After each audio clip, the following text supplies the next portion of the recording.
name is Bob Schaffer and this is Deer Track Farm. We are located in southern Spotsylvania County, Virginia, halfway between Washington and Richmond. The farm was founded on October 1st, 1979 with the original purchase of 22 acres.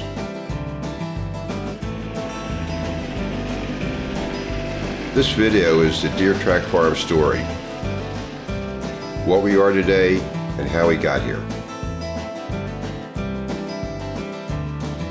A little bit about me. I was born in Washington, D.C., grew up in Maryland, graduating from high school in 1968. I then joined the Navy, serving 4 years until 1972. After my discharge from the Navy, I went to the University of Maryland for a year. Then, deciding to try and leverage the skills and training I received in the Navy, I went to a computer trade school in 1973.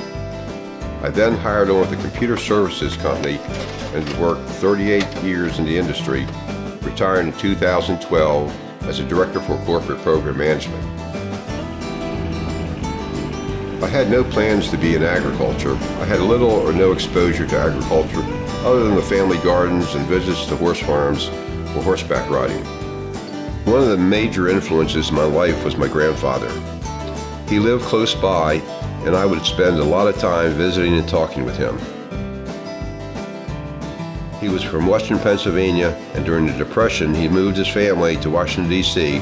for work as a machinist in the Navy Yard. We talked about many things and watched old movies together. My favorite discussions were about family history and lifestyles. Back in Pennsylvania, most all the family had 5 to 7 acres. They had gardens, they raised livestock for their needs, horses, cows, pigs, and a few chickens. I fell in love with the concept, and I wanted the same for myself. When I was in 9th grade, the school had a science fair.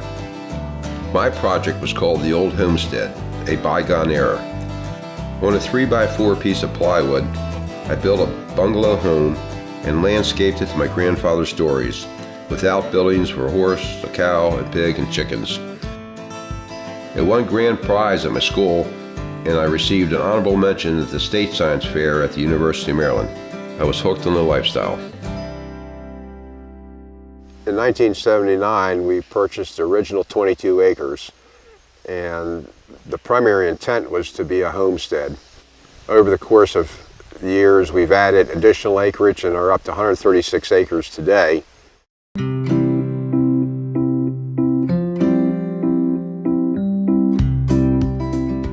After I bought the 22 acres, I was excited about starting to fulfill my dream.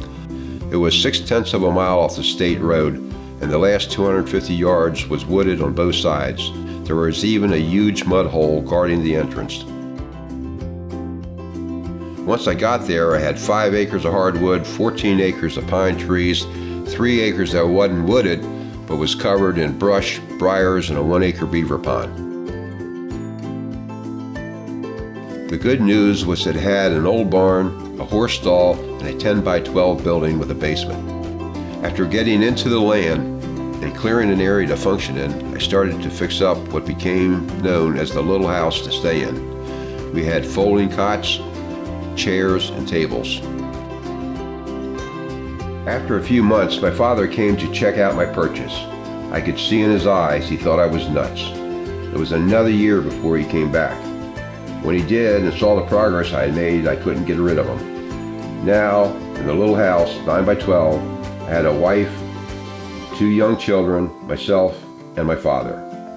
It wasn't long before he decided we needed more room, and he put a 12x60 trailer on the place. I'd gotten a horse for my father, who in his youth, and as my brothers and I were growing up, he shared his love of horses. He couldn't ride much, but he could sit in the saddle and be around again, something he loved. These were some of the best years having him with us. To clear the land, we started with a double bed axe, a home light chainsaw, and a Toro lawnmower. The first heavy equipment we got was a used riding lawnmower. The next task was the beaver pond. Knocking holes in their dams did not deter them. We had to get violent. Ultimately, we prevailed. The next step after the beaver pond was the 14 acres of pine trees. Hiring someone to clear them was not an option. The chainsaw and I went to work. We cut the trees down, cut the limbs off, and cut the logs into 5 foot in length to haul off for pulpwood. It paid for the gas and the chainsaw. In 1983, working with the Natural Resources Conservation Services, we designed and built an acre-plus pond.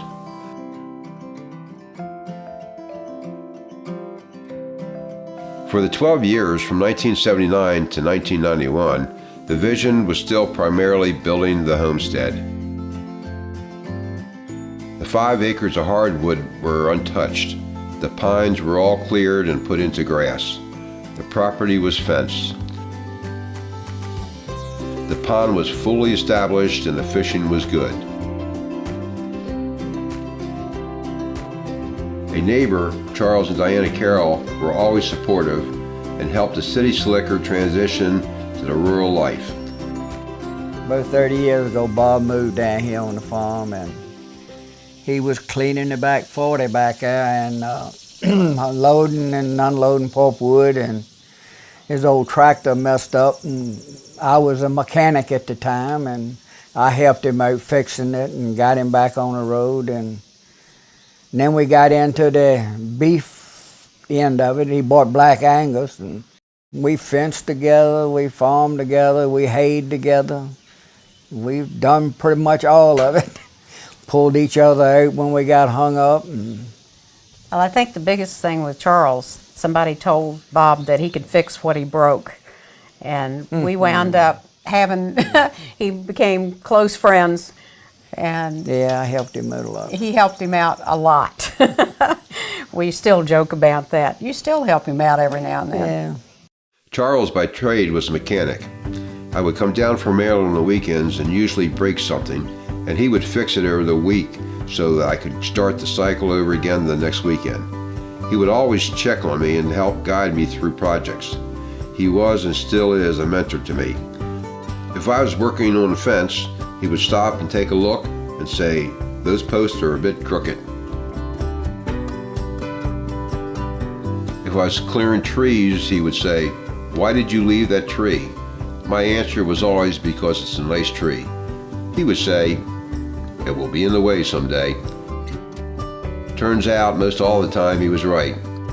Charles and Diana have been great friends and a great help, and I can't see how I would have made it without their help. 1991 was an exciting year. It was a year of expansion. The homestead dream was growing to become a small farm. In October, we added 35.3 acres. This land had been cropland and had an old home site on it as well. Over the next 2 years, we removed the old house which had collapsed. By the end of 1992, we had 40 acres of good pasture and 24 acres of woodland.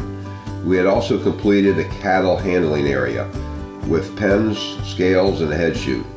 We were now ready for some cows. In the spring of 1993, we purchased our first cattle, 15 weaned calves, a mixture of both bulls and heifers. The plan was to pasture them over the summer and then sell them in the fall. It was a great sight and a great feeling having the cattle here. Having them really made the place come alive. In the fall, when it was time to sell the cattle, Charles, my neighbor, talked me into keeping the heifers and one bull. We were still living in Maryland at the time and commuting only on weekends down to the farm. The only plan I could come up with was to give Charles one of the heifers and ask Charles whenever he came over to check on his heifer to check on mine. That became the plan, and we were now in the cow-calf business. In the summer of 1993, we began work on refurbishing the old barn. My guess it was originally built in the 40s. Now that we had cows, I needed a place to store hay and feed. This project by far was more fun than clearing brush and cutting trees. We expanded the barn on 2 sides, put in a loft, replaced old boards, and got some paint on it. For 3 years, all was fine, and we were enjoying the cattle. 2 things were about to happen that would radically change our world. First, I needed to change my bull after 3 years. My cattle were Black Angus, and my research said I should buy a Hereford bull. In December 1995, I went to a BCIA bull sale, my first auction ever. As I was bidding, I thought I was at $2,500. That was my limit, so I stopped bidding. Well, it seemed I wasn't the only one who didn't know where the bidding was. When the person who had bid after me found out he was at $3,600, he quickly rescinded his bid. Just as quickly, the auctioneer came back to me and dropped the hammer. To say I was speechless would be an understatement. I just bought a Hereford bull for $3,500. Secondly, my company had just been bought out, and there was a major reorganization. I was offered an opportunity to work in Richmond, and they would pay relocation expenses. How long do you think it took me to accept, given they were going to pay me to relocate to the farm to live? Since I had paid a lot of money for a Hereford bull, and now I would be living on the farm, it seemed like a good idea to start raising purebred Herefords. In 1996, I became what all established breeders love, a new breeder needing to buy cattle, and I did. I was now in the purebred Hereford business. My strategy was to buy high-end cows, flush them, and transfer the embryos into my commercial cows. I figured it was the fastest and most cost-effective way to build a herd. I have been doing embryo collection and transfer ever since to continuously raise the quality of my cattle. We again had a chance to acquire adjacent acreage. This was 72.4 acres, which would more than double us. The homestead dream has passed and now has been replaced with a new vision of having a farming operation. It was timberland owned by Bear Island and fully populated 100% with pine trees. It was great watching someone else cut the trees. What an amazing process those guys have. It was early 1997 by the time everything was pushed, raked, burned, and graded. Now that the bulldozer was finished, the fun of watching was over. It was time for us to go to work. We acquired a dump trailer that was made from an old GMC dump truck, hooked it up to the tractor, put the tractor in low gear, and sent it down the field. I lost track of the hours spent walking behind that dump trailer, picking up roots and rocks from the field. When we got to the end of the field, we dumped it, turned the trailer around, and started back across the field. By the fall of '97, we were ready to start trying to grow grass. Knowing it was going to be a challenge to get grass to grow and cut over timberland, I hired Charles Thornton, a soil consultant. Best decision I ever made. It's taken many years to get a good sod base on that land, but mission accomplished. We spent the winter of '97 and into '98 putting up perimeter fence and cross fences. In the spring of '98, we got water into the pastures and moved cows in for limited grazing. This project netted us about 60 more acres of pasture to get us to the 100 acres we have today. As the number of cattle grew, the need for a better handling facility and penning system grew as well. The chute system we built in 1992 was wood and in a pasture. No protection from the rain, no electricity, and no solution to forgetting something we needed and having to walk back down to the shop to get it. In 2005, we started to build a new barn. It would take until 2010 to get the barn 95% complete, but by December 2006, we had the new cattle handling system in place and working. A new penning system was also in place. Moving and handling cattle was now better and safer for the cattle and happily for me.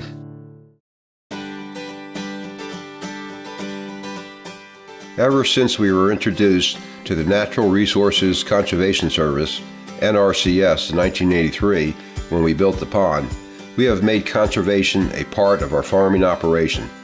Fencing out streams, managing erosion, hardening high traffic areas are but a few of the practices we have employed.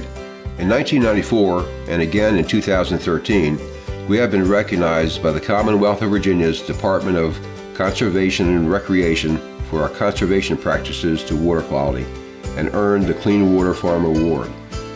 Using the NRCS has been extremely beneficial to us through the years as we transformed wilderness into a farming operation.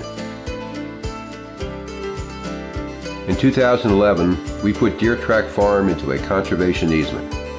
This will preserve the farm and prohibit any subdividing in the future, keeping it whole and in grass. In January 2012, I retired after 38 years in the computer industry. In December 2011, we started our last major project.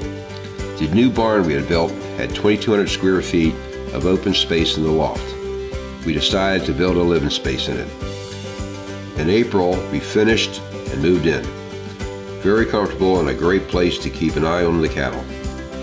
So now the story of Deer Track Farm has been told. The journey from a childhood dream, inspired by my grandfather, to getting the first piece of land to build a homestead, and being blessed to expand beyond the original dream is near complete. Today, the only task at hand is to enjoy the farm and raise the best Hereford cattle we can. I hope you enjoyed learning about Deer Track Farm and our Purebred Hereford operation. If there's any way we can assist you in the future, please don't hesitate to give us a call. Thank you.